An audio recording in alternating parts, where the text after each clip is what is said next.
All right, welcome back. This is your Rampage review. I know we're a little late, but I wasn't feeling a little bit under the weather last night. Had to get in some fun shots. So I'm here back to tell you, let's get a Rampage review. Real quick one in. So we started off Rampage. First off, don't forget to like, share, subscribe, all that good stuff. Let's get into it. So we started off Rampage with the trios match with Guevara, Andrade, and Darby Allin already in the ring because they had to get these 3 matches in, so they had to make sure they had time. So they had to cut some entrances. As I always do with Rampage, it's only an hour show, so they make sure that they cut the entrances and just put the wrestlers in the ring for the most part. This was just a crazy match as always. Probably the best spot was the powerbomb suplex. And it was Sammy getting ready to suplex Darby, and then Andrade comes up underneath and then carries both of them over and then powerbombs Sammy as Sammy is suplexing Darby. It was just a crazy move. Darby and Sammy worked together at the very beginning here, trying to fight off Andrade, and then when Darby went for the pin, Sammy went for the pin, said no. They shook hands, and then they battled at it again. And they've been battling, and it ended up with Darby hitting Andrade, then Sammy picking him up for the GTH, then Darby throwing Sammy out of the ring, climbing up the ropes, doing a coffin drop for a 1-2, almost 3 count. Sammy out of nowhere because they didn't show it in the angle, but obviously he came outside, ran all the way up, and did a swanton onto the back of Darby while he was on top of Andrade, and then he pins Andrade for the 1-2-3, and that was the end of the match. Sammy retains the title, as you would expect, only because I think they're really going to take it off of him. I think the Scorpio's got to take it off of him. That's still my guess here. So with that, we have Sammy trying to tell Darby, "Hey man, it was a great match. Like, congratulations, you did really good. I ended up winning. Like, I took advantage of you just throwing out the ring and hit you with something and you couldn't recover from it, and I won." And I get it. Darby's upset, but Darby doesn't. He walks away from him, just rolls off, and you hear Sammy going, Darby. So the question becomes, can they really coexist come the pay-per-view, which is tomorrow night? We will see. I still think they'll coexist because they were fighting really well together as a team. I think that'd be a crazy tag team, Sammy and Darby. But they were paired really well against Andrade. They did move for move. There was one where Sammy Guevara went Shane McMahon on us and did the coast to coast, but Darby put Andrade on the corner of the turnbuckle, and he turns and sees Sammy and goes to shoulder block Sammy, and Sammy just coast to coast onto Andrade right in the face. He kicks him. It was a beautiful move, but there was that as well. So this is what we're going to see. So I guess we're going to see if they can really coexist come Sunday, if they can talk it out, or if they're going to cause a rift between each other, or if, like we've been discussing, me and Jeff before, that the rift between AHFO is going to happen. Hardy's going to break off when Jeff comes in, and he's going to cost them the match. But we'll see. Still a great thing. Then the Punk promo that they recorded on Wednesday night, they showed tonight because this was live in Orlando. And Punk said, stop. You want the real Punk, you want the OG Punk, basically. You call me PG Punk, you want that old Punk back, you got him and you can't handle him. It looked awesome. I mean, all the dry blood on his white shirt, as Jeff pointed out, they purposely did the white for effect. They're stitching his head up, it looked like, and just the blood over his face. It was just, it worked perfect. And Punk said he's coming for him. It's his old him. He's going to, can't remember some of the words he used, but basically just beat him all over the ring and just destroy him, and he'll be walking out a bloody mess. Then we get a Jade promo. This is in between commercial breaks. They had all this. Then you get a Jade promo. I'm not missing anything, right? I could have sworn. Hold on. I have it in my notes here. Give me a second. Kingston. So I'm missing something, and I want to say it happened here. Serena Deeb. Yeah. So somewhere between this. I would say it was after the Jade promo, but I don't seem to have it here. Penta and Pac and Alex Alvarez are in the middle of the ring. And while they're in the middle of the ring here, he goes, hey, basically everybody says, hey, Death Triangle, we may be down a man, but we have somebody, we have a guy who's going to fight you, something along those lines. So lights go out, promo video comes up to the top. Malachi, Buddy, or what do they call him now? Not Buddy Murphy. Wow. And Brody King. Why am I drawing a blank right now? But either way, they're all up on the screen. They turn around, they're behind them. And Alex Alvarez turns around and goes, whoa, hold on, guys. And they slowly walk in the ring. I didn't say I was the third member. And boom, music hits. And who is it? It's Redbeard himself. Yes, Eric Redbeard, a.k.a. Eric Rowan from WWE. Eric Redbeard, the last time we saw him on AEW television was when he made his technically debut on the Brody Lee tribute to just help out John Silver and Alex Reynolds. And then I remember Silver hugging him and crying at the end of that thing. But he came out for that match. That's the last time we saw him. So that was 2020? Because he passed away in 2020. Yeah, December of 2020, I think is when they did the show. So a full year and change. About a year and 3 months, I guess. Yeah, because it's March. He came out and then they all brawled. He destroyed everybody. He destroyed the security guards. He tore up Malachi Black, and Brody King was the last one he took out. And Buddy Matthews. There we go. I knew I get it right. And Buddy Matthews, he took him out. Took me a while. Sorry, guys and girls.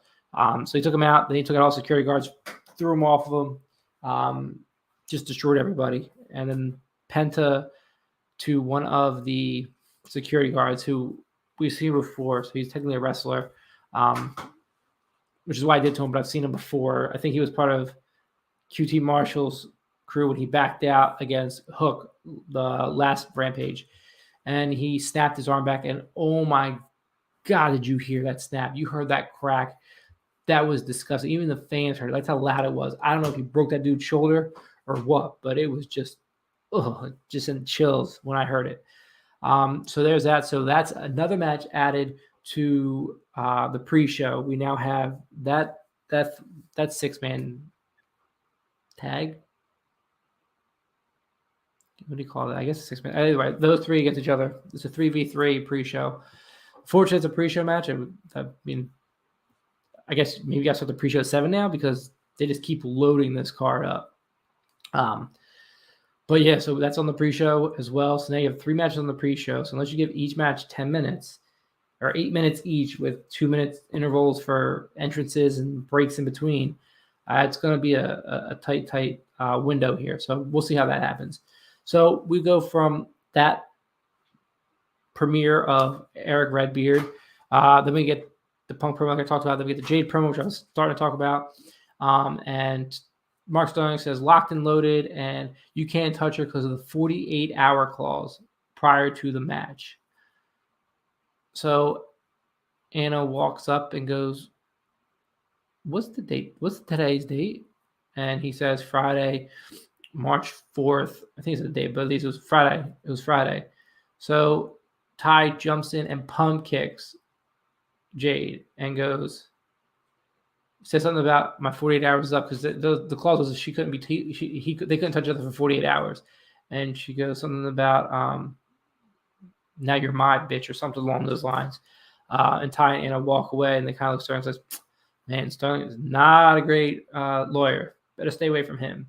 So it was quite hilarious. Again, I still don't think Jade should lose this match, but we'll see. And then we get Serena Deebs taking on Layla Gray. So Gray, as soon as Serena Deeb got to the ring and they rang the bell, Gray just ran around the ring, dodging in and out of the ring until she slipped up. Serena Deeb called her about 30 seconds of running back and forth, not around, she ran back and forth and kept sliding in and out. And she basically beat her in under a minute. It was like, I think it was 4:04 or 4:02 left on the clock. So she beat it under a minute with the Serenity Lock, I think that's what they call it. drawing blank now. I'm pretty sure that's what she did with her. No, she just pinned her.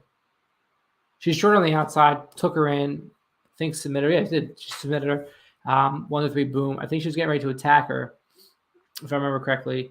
And then, yeah, she was. She went back at her and started pounding her because she was really mad. And whose music hits? Sheeta. Sheeta is back. We heard her say that she thought they had nothing for her. They even mentioned it on tonight's. No, wait, they didn't. No, that's something else. But she talked about it on previous stuff. Me and Jeff talked about it as well, where she had said that she doesn't think there's anything for the Joshi wrestlers because they're having a hard time, especially for her. It's like a lot of Joshi wrestlers, they speak Japanese to transition into the English language and try and carry the promo the way that they're doing it. They've had issues. She thinks that she has no place in AEW right now because of that issue. Well, she came storming down and boom, back into this feud with Serena Deebs. And she took the kendo stick to her and just wailed on her. I mean, beat the living out of her, just smacked her back. She falls out of the ring. She keeps smacking her. She follows her out of the ring. She gets onto the ring table where Doc Sampson is, and she just pounds her knee and just keeps pounding her knee until security grabs her and pulls her back, and she hobbles off away into the crowd. So we're continuing that feud. This is great. I want to see more in the women's division with feuds outside of just title matches. So we've continued this feud still. This is a great feud. We're having another feud settle with Layla Hirsch and Chris Statlander on Sunday. Just keep building these feuds outside of just the titles, and I think you'll be doing a great service to the women's division and the great women's wrestlers you have on that. Then Eddie Kingston, and we love Eddie Kingston, has an interview with Tony Schiavone. And he goes, "Why you interviewing me?" He goes, "Yep." He goes, "Because you're having a match." Yep. He goes, "On your pay-per-view, why I'm here to talk, blah blah blah, that stuff. I don't want to talk insider terms. Let's not piss on it. Basically, not piss on the grave of." I know kayfabe's dead. I don't want to piss on the grave of it. But let's talk these insider terms and da da da. He goes, "You want to put doubt in my head? I was going to beat you alive." And then he said something about, "I'm going to something else, and then you have to shake my hand," and just laughed about it. So again, and then he says to Schiavone, "Hey, you want to go get some peanut? Hey, they have some good peanut butter pie and catering. Let's go." He goes, "All right, let's go." Love Kingston. Love what he's doing as always. This again, as Misha talked about, this is where we think that Jericho's going to turn back heel, because he's probably going to shake his hand or not shake his hand, slap him across his face. Pride and Powerful, Santana Ortiz, back him up, and then you have those three, and they make them the baby faces, or they could turn them heels. But either way, you get those three, and hopefully it doesn't steer away from them going for the tag titles because of this. But that's where my fear was when Jeff could talk about this. You make those three trios, and you have the thing. But I want them to go for tag titles next. So I don't want to have them boggled down by this trio with Eddie Kingston. But I think Eddie Kingston will push them more. But again, it was great back and forth. And that was that. Then we go to the main event, and it's time for the main event. Both made their AEW debut on Revolution a year ago. So it'll be a year. I'm not sure if it's the day. I don't remember what Revolution was last year, but they both debuted on Revolution. Christian Cage and and Ethan Page. They both debuted. Ethan Page says, they had said that a Hall of Famer had signed with AEW. He goes, or a future Hall of Famer, whatever he said. He goes, a Hall of Famer signed with AEW. He goes, and I am the Hall of Fame worthy talent. Sorry, they said a Hall of Fame worthy talent has signed with AEW. And Ethan Page said, I am a Hall of Fame worthy talent, and that's me. I am the Hall of Fame worthy talent, that's me, right? And basically Christian replies with, I made ladder matches famous. And he basically said that he's going to he goes, whoever wins at Scorpio ends up beating Sammy before I get my title shot next week, because I think Scorpio and Sammy fight next Wednesday. He goes, he'll be nothing but a transitional champion, basically, because he wins the ladder match. So Toronto beats Hamilton, and that is Christian Cage is from Toronto and Ethan Page is from Hamilton, Canada, both from Canada. It was a great back and forth. He put him up for the Ego's Edge. Cage Christian reversed it into the kill switch. Some great back and forth throughout the entire match. They had a great match. Ethan Page is definitely a future Hall of Famer. I'm not denying that one bit. But it was a great match. Christian Cage wins. Jurassic Express comes out to celebrate with them. Of course, we're going to hear some noise. Wait a minute. I'm missing something. Hold on. There was a match that I'm missing. Oh, Keith Lee's match. I forgot about Keith Lee. Sorry, real quick. Keith Lee fought against JD Drake. So we finally get to see all of the wingmen. Like we talked about, we saw most of them on Wednesday. They all lost minus JD Drake. JD Drake fought Keith Lee. It was a great match. Keith Lee beat him. You didn't expect him to lose this match going into the pay-per-view, but I mean, it was a great match. Two big guys going at it. After he wins, then he caught him in midair and then lifted him up and then power slam and put him on the shoulders. He had to lift him up over his shoulders, but he didn't have the strength, I guess. So he put him onto his arm and then just side slam instead of doing whatever move he wanted to do there. It looked like he was trying for something. And then the women come out and just attack him. And then Keith Lee just pushes them all off. And then Ricky Starks and Will Hobbs, because they're on commentary, come out and are about to go after him after he just destroyed the wingmen who were laying on the ground. He picked up Peter Avalon and threw him on top of Ryan Nemeth, Cesar Bononi, and JD Drake. Literally threw him over the ropes. So then Hobbs and Ricky Starks come out, and Orange Cassidy's music hits, and he's between Orange Cassidy and Keith Lee, and they kind of stopped dead in their tracks. Like they didn't run after him, and Trisha was like, "Why don't you guys run after him?" I don't know why they're not running after him. They had the advantage. Obviously, they didn't run after him because Keith Lee was there, or Orange Cassidy was back there. So I forgot about that match. I missed two things on my review show notes. Sorry about that. All right, so I was saying, so then Dragon Express is celebrating with Christian Cage. Bucks and Red Dragon come out. They both go in to attack them, and they both pull the belts. So I think it was Nick Jackson on the one side, and Kyle O'Reilly, and he starts doing his air guitar thing with the belt, which everyone loved when he was in NXT. And they both look at each other and go, "Wait, you think you're gonna win? You think I'm gonna win?" And then they both hold the belts up. Luchasaurus reaches over, grabs it from both of them, and that was basically how Rampage ended, with them fighting and Luchasaurus and all them standing tall. Great Rampage build to Revolution on Sunday, tomorrow night. Can't wait for it.